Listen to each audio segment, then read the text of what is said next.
Good morning, আমার নাম কিঙ্কর হাঁসদা।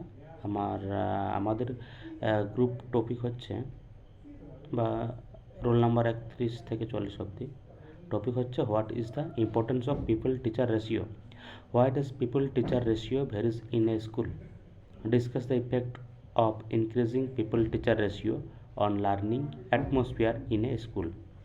তো তার মধ্যে আমার যে টপিকটা পড়েছে সেটা হচ্ছে effect of high PTR on teachers. তো পিটিআর কোনটাকে বলা হচ্ছে পিপল টিচার রেশিও, অর্থাৎ একটা মানে যদি স্কুলের ক্ষেত্রে বলি তাহলে হচ্ছে 35 জন ছাত্রদের, যদি 35 জন ছাত্র থাকে সেখানে একটা টিচারের দরকার হয়। হ্যাঁ, যখন তার থেকে অধিক হয় সেক্ষেত্রে কিন্তু ওটা হাই পিটিআরে চলে যায়, অর্থাৎ মানে আয়ত্তর বাইরে যাকে বলা হয়। অর্থাৎ ফার্স্ট পয়েন্ট যেটা হচ্ছে ইনক্রিজেস ওয়ার্কলোড, অর্থাৎ হাই পিটিআর যদি হয়ে যায় সেক্ষেত্রে কিন্তু একটা টিচারের ক্ষেত্রে ওয়ার্কলোডটা প্রচুর পরিমাণে বেশি হয়ে যায়। যেমন more assignments, exam copies, lesson to handle, অর্থাৎ যে অ্যাসাইনমেন্টগুলো দেওয়া হয় সেই অ্যাসাইনমেন্টগুলো তো চেক করতে হয়, সেগুলো কিন্তু একটা টিচারের পক্ষে প্রচুর পরিমাণে ওয়ার্কলোড হওয়ার সম্ভাবনা থাকে। আর এক্সাম কপিসগুলো যদি সেখানে যেখানে 35 জন টিচারের জায়গায় 35 জন ছাত্রর জায়গায় যদি 70 জন কিংবা 80 জন ছাত্র থাকে, তো সেখানে 35টা খাতা, এক্সাম খাতা কিংবা 35টা অ্যাসাইনমেন্ট দেখার থেকে 70টা কিংবা 80টা অ্যাসাইনমেন্ট কপি বা এক্সাম কপি দেখা কিন্তু অনেকখানি কষ্টকর বা ওয়ার্কলোড হিসেবে কাজ করে। আর লেসনটাকেও কিন্তু খুব একটা হ্যান্ডেল করা যায় না, এটা কিন্তু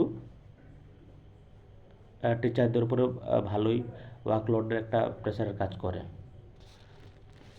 তো এখানে যে ছবিটা দেখা যাচ্ছে যে টিচাররা নিচে বসে আছে, উপরে বইগুলো কিংবা এক্সাম কপি বা অ্যাসাইনমেন্টগুলো কিন্তু তার মাথার উপর আছে।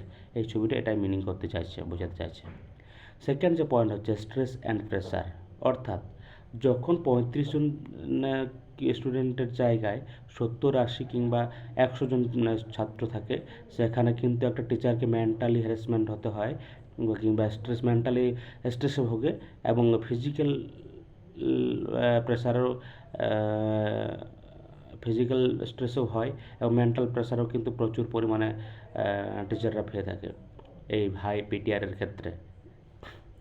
এখন ছবিটাও কিন্তু সেটাই বলছে যে এখানে একজন টিচার মাথায় হাত দিয়ে বসে আছে।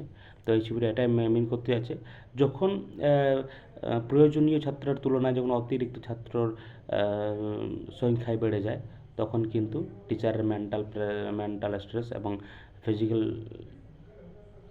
ফিজিক্যাল স্ট্রেসও কিন্তু প্রচুর পরিমাণে বেড়ে যায়।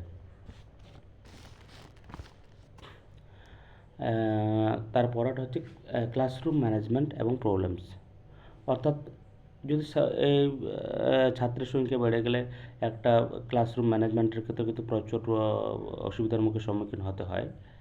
এখানে কি আছে, ডিফিকাল্ট টু মেনটেন ডিসিপ্লিন, অর্থাৎ যেখানে আমি 10টা ছেলেকে ঠিকঠাকভাবে পড়াতে পারবো, বোঝাতে পারবো এবং একটা ডিসিপ্লিন তাদেরকে দিয়ে পালন করাতে পারবো, সেক্ষেত্রে কিন্তু যখন 10, 15 কিংবা 35 জন ছাত্রের জায়গায় যখন 70 কিংবা 80 জন ছাত্র বা শিক্ষার্থী আসে সেক্ষেত্রে কিন্তু ডিসিপ্লিন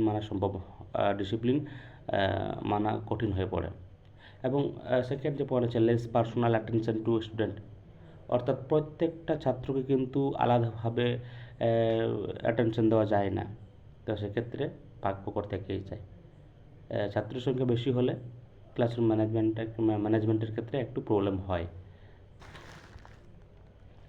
এই ছবিটা তাই দেখাচ্ছে, এখানে ছাত্রগুলো ক্লাসের মধ্যে যে যেমনভাবে যার যেটা ইচ্ছে সে সেটা করছে, টিচার কিন্তু এখানে কন্ট্রোল করতে পারছে না তাদেরকে।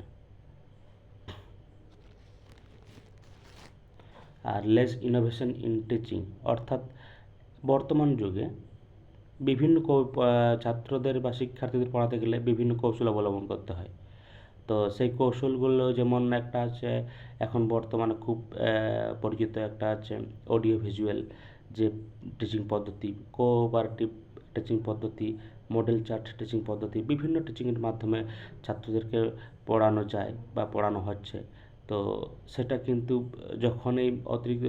যখনই প্রয়োজনীয় তুলনায় অতিরিক্ত ছাত্র সংখ্যা বেড়ে যায় বা অতিরিক্ত ছাত্রের সংখ্যা থাকে, সেক্ষেত্রে কিন্তু বিভিন্ন কৌশল দিয়ে পড়ানো সম্ভব নয়। এখানে পয়েন্টে ওটাই বলেছে যে no time for creative activities, অর্থাৎ সৃজনশীলমূলক যে অ্যাক্টিভিটিগুলো এক্ষেত্রে করানো সম্ভব নয়। আর সেকেন্ড যে পয়েন্ট হচ্ছে focus only on completing syllabus, অর্থাৎ ক্রিয়েটিভ যে অ্যাক্টিভিটিস কিংবা নতুন পদ্ধতিতে যে পড়ানো, সেক্ষেত্রে ওটা একটু টাইম সাপেক্ষ। তো সেক্ষেত্রে ওটা ওই পড়ানোর যে নতুন নতুন যে পদ্ধতি, সেটা অবলম্বন করে পড়ানো যায় না। তো সেক্ষেত্রে কী করা হয় যে কমপ্লিটিং সিলেবাস, অর্থাৎ এখানে বারবার চেষ্টা করা হয় যে সিলেবাসটা যাতে কমপ্লিট করতে পারি, কোনো রকমের যেন কমপ্লিট হয়ে যায়।